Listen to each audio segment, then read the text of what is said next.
மா நான் என்னமா பண்ணேன்? நீயும் அந்த கபிலனும் கோயில்ல பேசிட்டு இருந்ததை பார்த்ததும் எனக்கு எவ்வளவு சங்கடமாயி போச்சு தெரியுமா? 4 பேர் வந்துட்டு போற இடம் புனிதா. அங்க கோயில்ல உள்ளவங்க எல்லாருக்குமே உன்னை தெரியும்.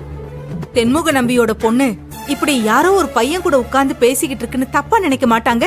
வரதான் அந்த கபிலன் தம்பி நம்ம பொண்ணோட ஆபீஸ்ல வேலை பார்க்கிற பையன்.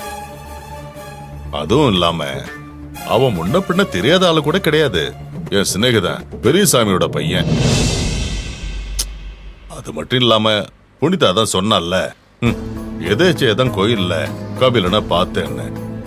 அது எப்படி பார்த்துட்டு பார்க்காத மாதிரி மூஞ்சி திருப்பிட்டா போக முடியும்? அதான் 2 வார்த்தை பேசிட்டு இருந்திருக்காங்க. இதுல நீ என்னத்த கண்ட?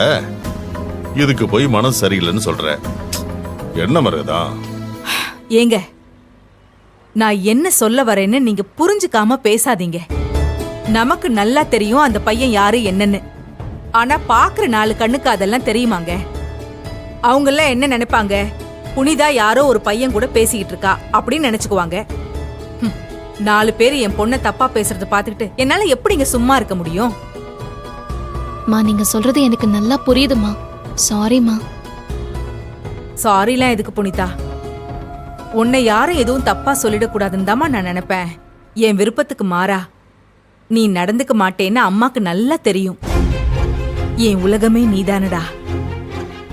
என் உசுறு போற வரைக்கும் உன்னை என் பக்கத்திலே வச்சு நான் பாத்துக்கணும். மா ஏமா இப்படி பெரிய பெரிய வார்த்தையெல்லாம் பேசுறீங்க? என்னமோ சொல்லணும்னு தோணுச்சு சொன்னேன்.